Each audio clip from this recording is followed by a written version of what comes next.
What's up, guys? This is the third edition of the Four Corners podcast. I'm Keith Rivas, joined again by the awesome crew of Abraham and Corbin. And this episode is going to start off with, of course, the news about the NBA All-Star Game. The captains announced as Stephen Curry and LeBron James. Not really too big of a surprise there. But the rest of the guys that made it, it's a little interesting. So, by just talking about, who we think the captains are going to pick, and then also which side's actually going to win. So LeBron and Curry are the captains, and the other 8 that made it are Kyrie Irving, Giannis, Anthony Davis, Kevin Durant, DeMarcus Cousins, James Harden, Joel Embiid, and last but not least, DeMar DeRozan. So Abraham, we'll start with you for this one. Who is LeBron taking out of that group as his Man, that's going to depend. If I'm LeBron, my question is, do I want to have to deal with defending KD, or do I want the other team to have to worry about him? And that comes down to, one simple factor is that, they don't really play defense in the All-Star game. So I'm picking KD just because I know that shooting is going to be off the charts. Right. And it's going to be a high-scoring game regardless, so why not? Mm-hmm. And Corbin, who is LeBron's first pick going to be in your opinion? It'd be Giannis. Is his protege for the most part. his length. Giannis. You gotta think about it. His length, and just if you think about it, just how much he's helped turn the Bucks around with the wisdom of future Hall of Famer coach Jason Kidd, and just how they're just doing. Yes, it's the East, but how awesome they're doing. But it doesn't make sense. You have the best shooter in the league with KD. Right. You're not picking him first. But then also defense. You said they don't play defense, but it's Giannis. And if you remember last year, he actually did play defense. Had a few blocks himself in the All-Star game. But I mean, wouldn't you think Giannis being as big as he is, he's gonna not necessarily be more of a scoring option? He's gonna be more defense. I mean, KD's gonna shoot lights out if he's playing with LeBron. Yeah, that's what I'm saying. But if anything, my first pick would be KD, and my second pick would be Giannis, because that's a big three that, defensively they can block nearly any shot that comes their way if they want to, but it's also a pretty offensive force to face. So in your case, Abraham, so if LeBron picked KD, right? Let's say he goes with Kevin Durant first pick, and then it's Curry's turn to pick his first guy. Who do you think he's grabbing? Man, you gotta grab Anthony Davis.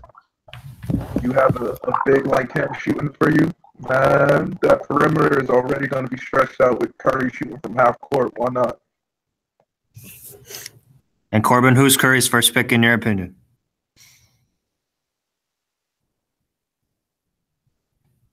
Oh, geez. LeBron picked you, honestly. So you'd have Kyrie, Anthony Davis. You'd still have Durant on the table. DeMarcus Cousins, Harden, Embiid, or DeRozan? Guess it kind of depends what kind of team wants to go for. Since Curry's definitely more of a shooter already. Yeah, I'd between Durant and Embiid if I'm Curry, because you probably want to play against your teammate because you don't get to. It's the way he gets fouled, and according to him, no one can guard him. So that would just be tough in itself. And then also that'd be an interesting matchup to see him and Giannis go at it. Yes, they're not the same position, but the height and everything, the length. Right. So I'd say Embiid. So what do you guys think of all of the conversations of, is LeBron going to pick Kyrie Irving in this kind of scenario? Neither of you guys have mentioned Kyrie landing on either of those teams' first picks. He's named as a starter, so he's going to have to probably end up on one of them, obviously. But is LeBron going to be the one that takes him on his side? That's going to depend on how Curry and LeBron are going to strategize making their team. I mean, for all intents and purposes, if LeBron doesn't pick Kyrie, let's say Kyrie ends up being like the third or fourth pick, and LeBron has a chance to choose him and doesn't, we already know media will be all over us saying like, oh, there really is bad blood. Oh my goodness, LeBron and Kyrie don't mess with each other like that. We're about to make a story out of it. And if LeBron does pick Kyrie, people be like, oh, okay, maybe they're good, or maybe it's just to make sure no one talks. So all in all, people are going to have all their attention on that. I think at the end of the day, it should come down to what are these captains trying to do with their teams, because it's a fantasy draft at the end of the day. It's not like you can hop on 2K. So Corbin, who's the highest overall? So Corbin, which team is going to win between the team that LeBron puts together and the team that Curry tries to put together? Oh my goodness, this is like asking who's going to win the Super Bowl right now. You really don't know what's going to happen. We already know the Vikings are going to win that. I'm just saying. But if you had to pick a who has the first? If you had to pick a side, you said LeBron or Curry. LeBron has first. But which team? Yeah, LeBron. I'd say LeBron's team. LeBron has first overall pick. Then I'll say his team wins just because you get that first pick. I'm gonna go with his. Do you agree, Abraham?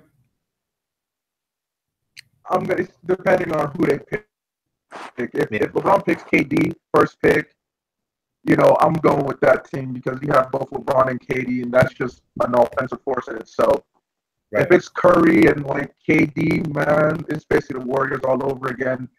They're shooting from half court all day. It's going to be ridiculous. So while there's those kind of starters that they have those kind of things to figure out, and the captains have some time to really make those decisions, there were 4 snubs, but 2 of them that stood out to me was last year's MVP in Russell Westbrook. And what do you think of him not making the team, making the starting lineup? Surprised. At the end of the day, we kind of understand the starters are mostly fan/media votes. So I'm kind of surprised that Westbrook is not getting the looks. Maybe it's just because people expect the Thunder team to be better than they actually are. But it is funny the fact that the reigning MVP is not a starter. It either speaks to just how talented the West is, or people aren't really that huge on Westbrook.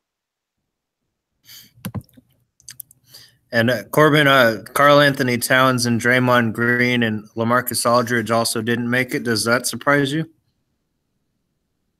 I'd say out of those 3, the one that surprised me would be LaMarcus Aldridge, just because while Kawhi was gone, he's the one that stepped up. Mm-hmm. To where they're at. And if you remember, on the offseason, he actually came up to Popovich saying he wanted to be traded, and Pop said he's never heard that before. No one's ever come up to him. Yeah. And just his averages, his double-doubles and everything, and his 30-plus points, that would be the one that surprised me the most. It doesn't surprise you that somebody like Cat got left off the list, though? No, reason being, you got to look at their team. In a sense, you have, Jimmy Butler, Jeff Teague, Andrew Wiggins, everyone else. Yeah. That if it was the normal format, it'd still be a tough choice to pick between all of them. So there's so many. And then he doesn't have to do that much anymore with where he's at. Mm-hmm. Where their team's at. They have other people to rely on. He's more just focused on getting rebounds and scoring when you can. But don't forget you have teammates that can help you if you're double, triple team, even quadruple team. Gotcha. So while that's going to be fun for fans to really see how that plays out, the other thing that we get to look forward to this time of year is the big NBA trade deadline. There's a lot of moves that really could be made. There's obviously tons of rumors that come with it. Is there a move that really stands out to you guys in the rumor mill that really could happen, Abraham? As a C's fan, there's that rumor of AD going to the Celtics, even though Alvin Gentry shut it down and Davis said that he wants to stay. I was kind of excited about that, but since that's been shut down, let's focus on the Cavs and their possible trade of maybe DeAndre Jordan although DeAndre has announced that he kind of wants to go play in Houston. So it's going to be interesting in terms of what happens, what teams are going to do to contend.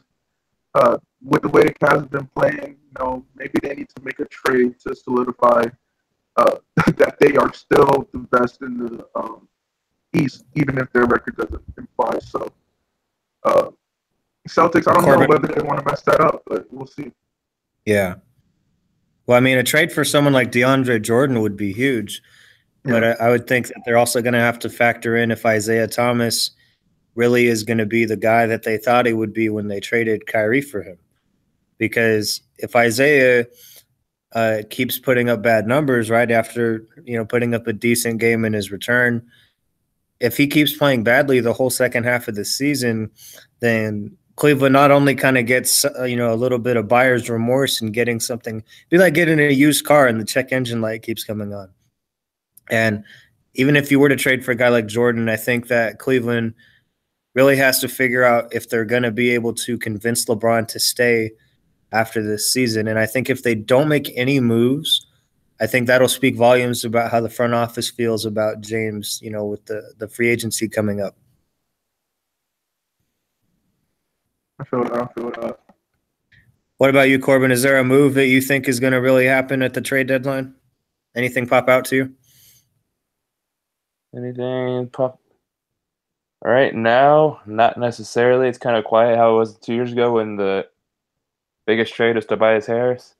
Right. To the Pistons. Yeah. But other than it's kind of quiet. Go ahead. I was just saying groundbreaking stuff. Go ahead.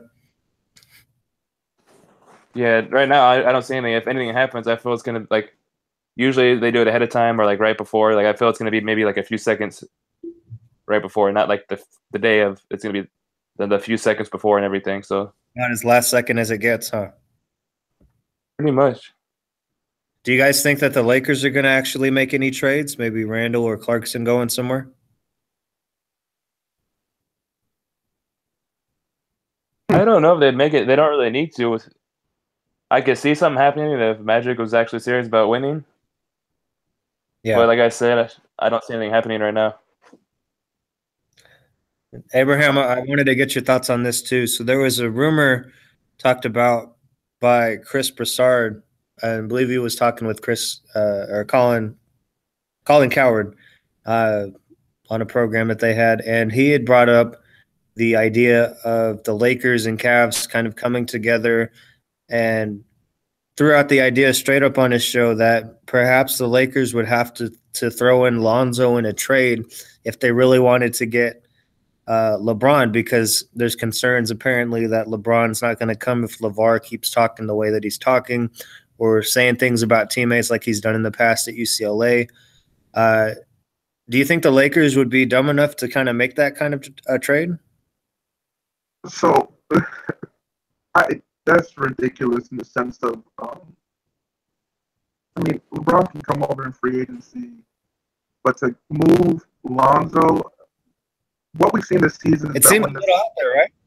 Yeah, what we've seen this season is that when the Lakers have Lonzo playing, they're more likely to win.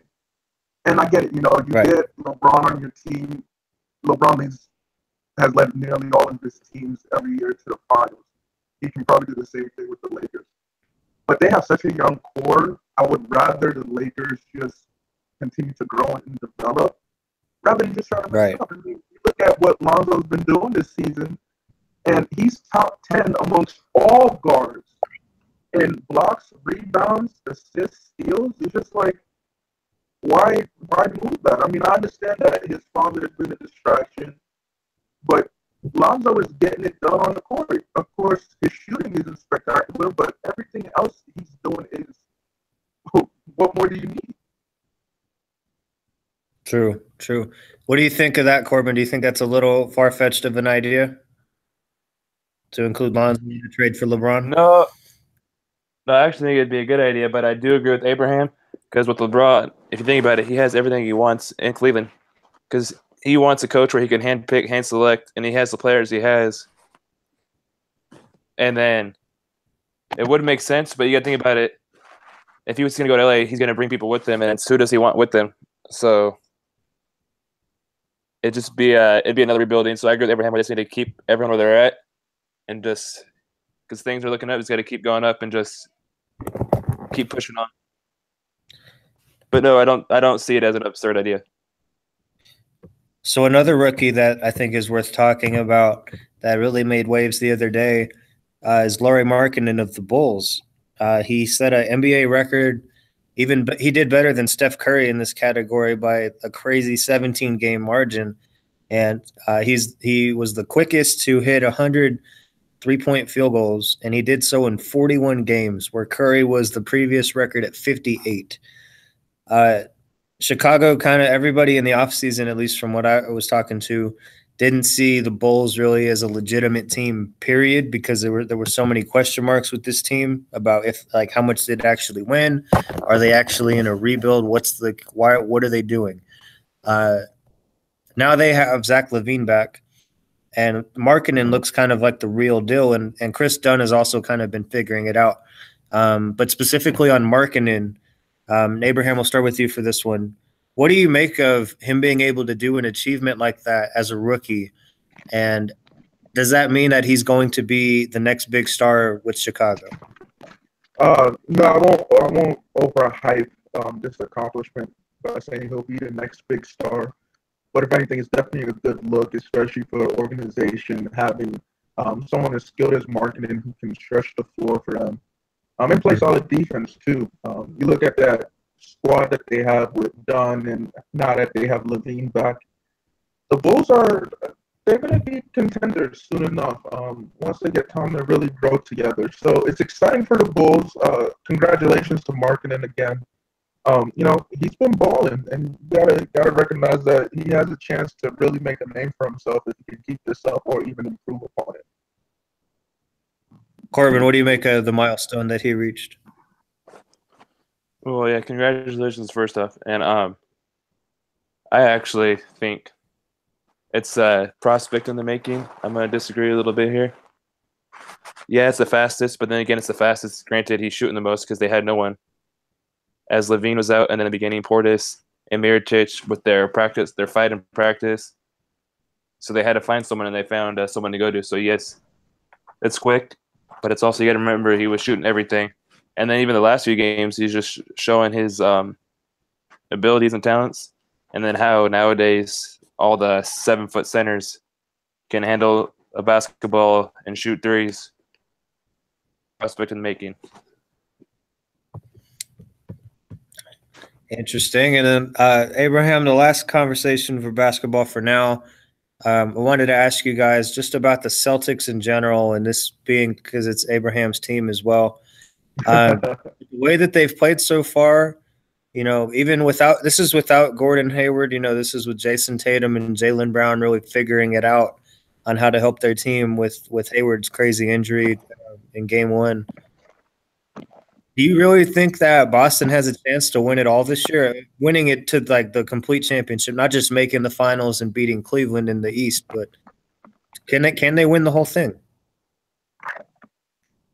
I can't confidently say that. I'm going to be realistic. That Warriors team, who I think will 100% make it out the West, is just way too talented across all boards, especially when you go to their bench. You still got Iggy and Sean Livingston that can produce, Jordan Bell, Patrick McCall. If anything, I feel like we can definitely put a fight against them, but Warriors would still beat us if we were to make it to the finals. I love everything that we've been able to do despite that awful injury to Hayward. Jason Tatum has really stepped up to the plate as a result. Brown has definitely stepped up to the plate. But I still think we are a year away from me seriously considering us as a lock to even win the finals. But again, I like what I'm seeing. If we make it to the finals, that's a great accomplishment. I don't see us beating the Warriors, but as long as we don't get swept by the Warriors, that'll be good. Corbin, do you think Boston has a chance to win the whole thing? I do think they have a chance, but I don't think they'll get it this year. They can make it there, but I do not see them making it. And Abraham, back to you. There was also talk about you had mentioned the Anthony Davis rumors earlier, and if the deal were to get done with that, chances are New Orleans would probably ask for Jason Tatum or Jaylen Brown as part of a package if it was just a two-team deal between New Orleans and Boston. So I got to ask you, so if you had to pick between one of those two guys, who are you trading? Oh, man, why you got to do this to me? Oh, man, why you got to do this to me? I think the answer. I think the answer is pretty straightforward. I mean, I'll say it straight. I think Tatum is the guy that you send in that deal. But how do you feel about that? I mean, it depends on they both have shown you so much this season, and it depends on what you want more on your team. Tatum for sure is the better scorer and better playmaker. He can get to the basket rather easily as if he's a veteran. But Jaylen Brown is definitely a more athletic one. He hustles, and that's more related to the identity of the Celtics, that kind of player that shows so much energy, hustles, plays good defense. But if we had to, as much as it pains me to say, if New Orleans is like, we will give you Anthony Davis. No consolidation on there, and they're just going to give you Davis. And, you have to pick between Brown or Tatum and then maybe a draft asset or something. But we're going to have to give up more than that, but I would send Tatum in that trade and keep Brown. It's painful to say, and I'm mad that you asked me about it, but that's my answer. Corbin, who are you trading? Between Jason Tatum and Jaylen Brown.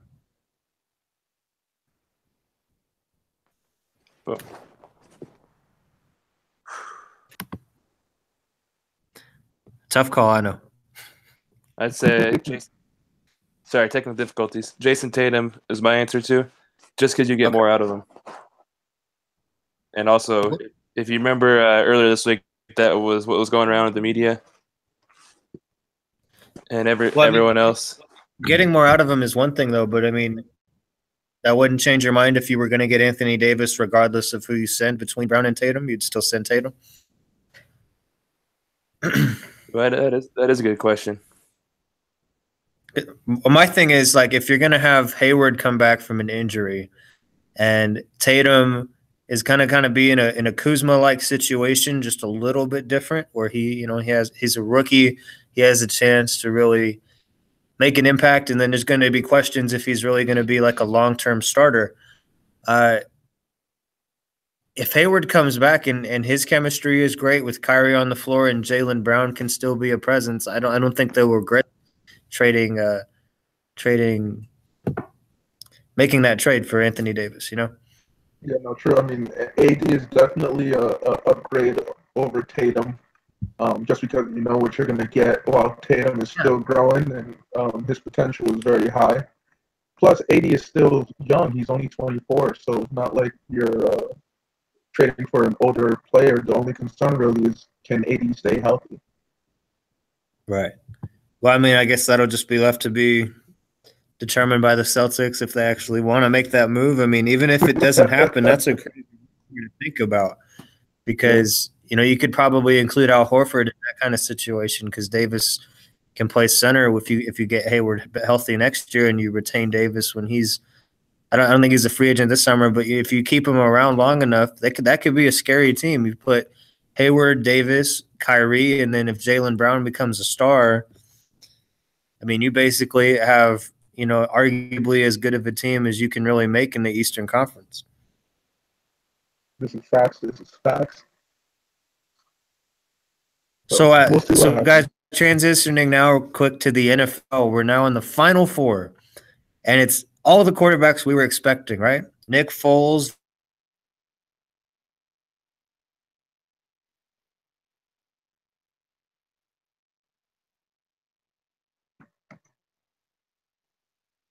Hello. We are experiencing technical difficulties. Apologies. Playing. Abraham's pick of the Vikings and Pats is still alive, but Corbin's kind of fell apart in the divisional round as the Saints and Steelers lost. And personally, I'm still trying to get over the fact that Stephon Diggs didn't get tackled in bounds, and that Casey Keenum is somehow like a folklore hero in Minnesota. So I'm still trying to wrap my mind around this, guys. But Abraham, who do you really think can win the NFC? I know you have the Vikings in your pick, but does to go to the Super Bowl? But do you think that they can actually still take care of Philadelphia? It's going to be a fun matchup for sure. I think the Vikings can beat Philly. That defense is still one of the best, even though they struggled a little bit in the second half against the Saints. And it really comes down to quarterback play for both sides. Who's going to make the less mistakes, in my opinion? Whoever makes less mistakes is going to win now, because they both aren't spectacular, but they both can do just enough to get their teams to where they need to be. And although Keenum scared me in that second half with how he was throwing some lofty passes, especially one of them leading to a pick, that strike to Stephon Diggs was, spectacular. So you know what you can get from him. We'll see who's going to show up. Who's going to show up and try to get this W? Keenum or Foles? And Corbin, who do you have winning the NFC? Oh, jeez Louise. Now that everything's falling apart for me, I don't know if I can get anything right. I still don't trust the Vikings offense, but their defense is pretty scary. And with the Eagles offense falling apart, it means their defense on the field more. So I'd say right now the Vikings. And then on top of that, they get to play in their home stadium, which has been a while since the team has done that in the Super Bowl. Okay. And who do you have winning the AFC? We know you're a Patriots fan, but do you think that Jacksonville? I think they can. This will be the deciding factor. Actually, first off, if you remember the two losses they lost, or the two games they lost in the Super Bowl, were against the Giants, and their head coach is Tom Coughlin. For those of you that don't know, Tom Coughlin is actually the general manager of the Jacksonville Jaguars right now. So it's going to be a tough one. But here's the thing. If Jacksonville's front four can rush the Patriots, the front five, and get to Brady and hit him and knock him down, they'll win. If they can't get to him, then they'll lose. That is how I see it. Abraham, who do you have winning that conference? Patriots. Again, Tom Brady, Bill Belichick, probably the greatest QB coach duo in our generation. And while the Jags have a great defense, who knows, they might be the reincarnation of the Legion of Boom from Seattle, but it's going to be a chess match, and I feel more confident in saying that Brady and Belichick will win that chess match against Maroney and his defense, just because this is greatness, We got some young guys playing against greatness. Yeah. It's definitely going to be exciting. Jalen Ramsey has the confidence of a great defensive player. He wants to match up against Gronk. I'm excited to see it all. But again, I have the Patriots going to the Super Bowl. Who do you have being the more exciting game, the East or the AFC or the NFC? AFC for sure. Again, just because it's Brady versus that very impressive defense. I feel like it'll be more worthwhile watching how they go about it. In terms of Vikings, Eagles, that can be exciting too. But again, it's Brady versus this Jags defense. That's what has me more excited. Corbin, what is the NFC Championship game former head coach that you might know of named Jeff Fisher, who had Keenum, Foles, and Goff on the same team at one point when he was still the coach, and wasn't able to really use their talents, I guess you could say. I mean, some people will say, well, what the heck? But talent, they got to this point, and now they have to fight for a chance in the Super Bowl. Does this kind of further that negative impression of Jeff Fisher as a head coach? Well, first off, I wanted to butt in from the last topic. I'm actually disagree. Oh, yeah, go ahead. Say the NFC game will be more exciting. Yes, the Pats offense and Jags defense is exciting, But when you look on the flip side, the Patriots defense and Jags offense is very dull for the least of words. So it's going to be a one-sided game, of course.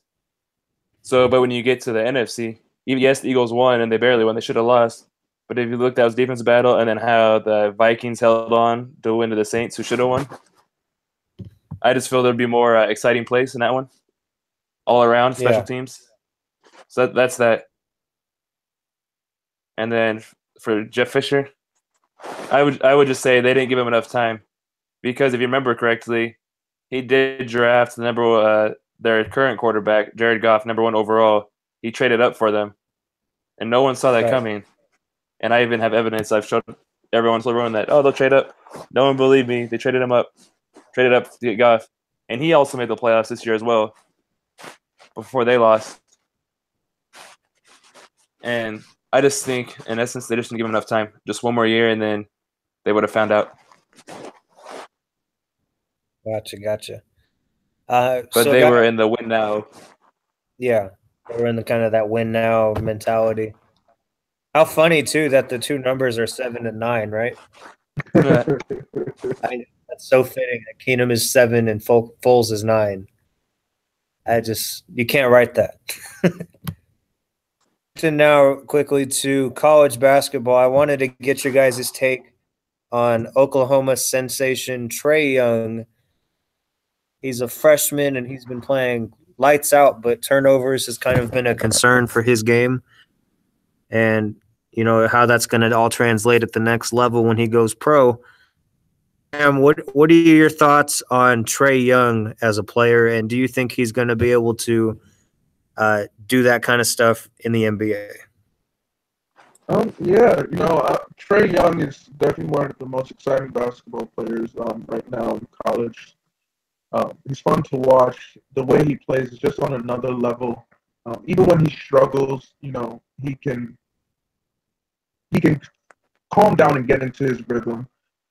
When it comes to the NBA, I think he can translate well. I mean, we'll have to see. But I think whatever team he gets an opportunity to be a part of, with his style of play, his confidence, it's going to definitely be a great look.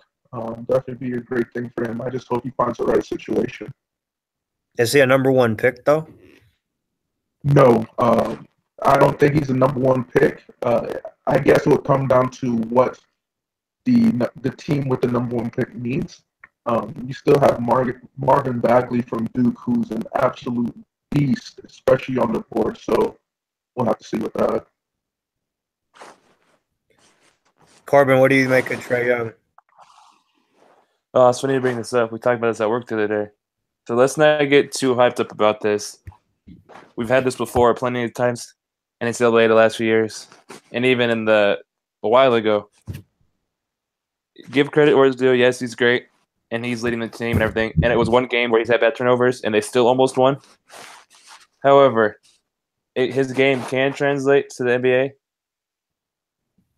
But like I said, don't get the hype too much, because the last person that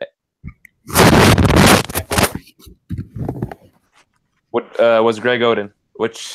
So let's not get too hyped up about it. What do you guys make of the Ball brothers actually getting out of the Big Baller League Challenge and playing against some of the big boy teams? And they didn't score good in their first official game in that kind of matchup, but then they went off and combined for 60 points. So Abraham, do you think that the LaMelo LiAngelo thing is going to take a different turn, or was that just kind of a fluke game for both of them?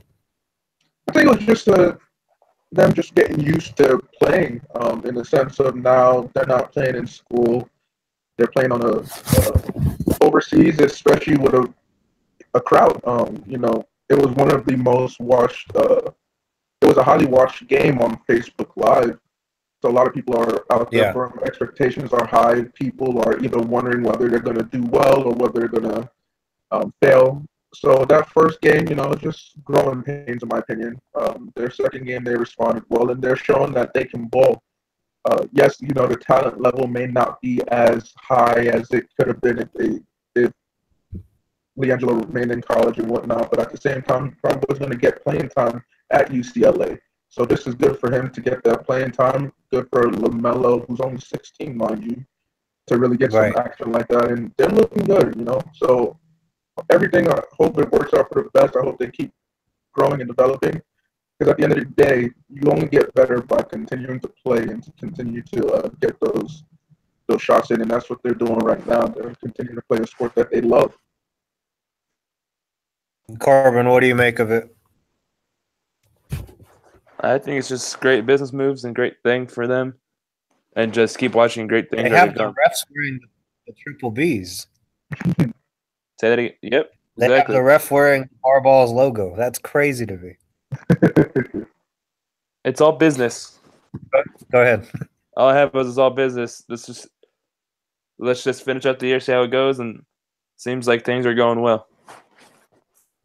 And let's. Is there like? Oh, go ahead. Go ahead.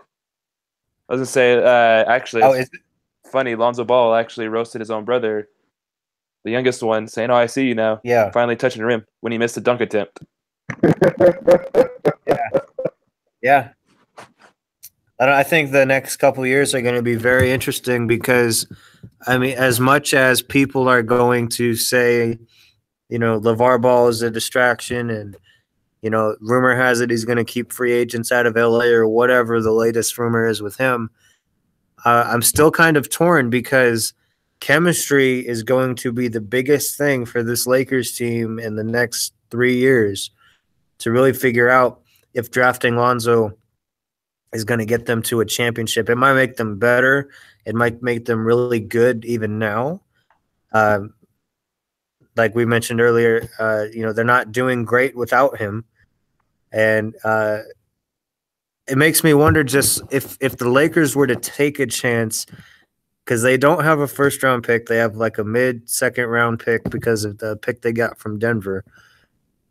If they were to take LiAngelo in some miraculous circumstance and he plays really well with Lonzo, then I think we're going to really have to all the speculation about LeVar Ball from the beginning, about how the brothers play together, about what they all bring to the Lakers. And I think LeVar Ball is going to love that moment if that works out. What if LA doesn't do that? Because there's so much more pressure or much more pointing in that direction that they're not going to take the jump with LiAngelo. But Abraham, is there any way that LeVar's like master plan can backfire at this point? I mean, sure. Not every plan is going to succeed, but only time will tell. I mean, right now it's still in the infancy. We don't know what to expect just yet. We don't know whether teams will seriously look at what LiAngelo is doing and say, you know what, he's someone that I can draft. We don't even know what when it comes to Magic Johnson and the Lakers, whether they will say, hey, let's get LiAngelo just because, you know, maybe it's publicity stuff, maybe it will help with Lonzo playing. At the end of the day, NBA is a business, so they got to make a business decision. You know what I said, I hope everything works out in the best way possible for LiAngelo and for that family. But if it's not on the Lakers, then maybe he gets a shot elsewhere. Corbin, do you see it all working out in favor of what LeVar wants? As Abraham said, it could all backfire. But here's food for thought for you, or let's just say a scenario, right? Yeah. What if, yes, LeVar wants them to the Lakers, right? What if somehow the two younger brothers don't get it? If they both go to still LA, but the Clippers, as Steve Ballmer is also another great businessman. And then we'd have a great rivalry right there as well. And then who knows if Lonzo would leave or come back. So we'd see. So with all that being said, is there a final word that you guys want to have heading into the weekend? Abraham, we'll start with you. I'm saying, Sunday, make sure you guys, everybody listen, make sure you set aside your day to watch some football. We have two, at the end of the day, a quarterback who no one ever expected to get to the Super Bowl is going to the Super Bowl. Maybe 2, at the minimum 1. So, it's going to be an exciting day for football if you're a football fan. And in terms of everything else, just enjoy yourself. We got sports. Sports is a great thing to enjoy, and just live it up. Be safe this weekend, but live it up. Corbin, what's your final word? Whew. Enjoy the weekend and do your job. I'm gonna go with the Patriots slogan. I love the plug. All right, everybody. Well, that's going to do it for episode 3. Like we've all said, and be safe, of course. Regardless of the outcomes on Sunday, we're going to have a very interesting and full of excitement episode next week, as we plan on having 2 more people join the show. One of them is a moderator for the Facebook page that we're connected to. It's going to be great. Regardless of what happens, guys, it will make for great conversation on the next Four Corners podcast. We'll see you. Yes, it will.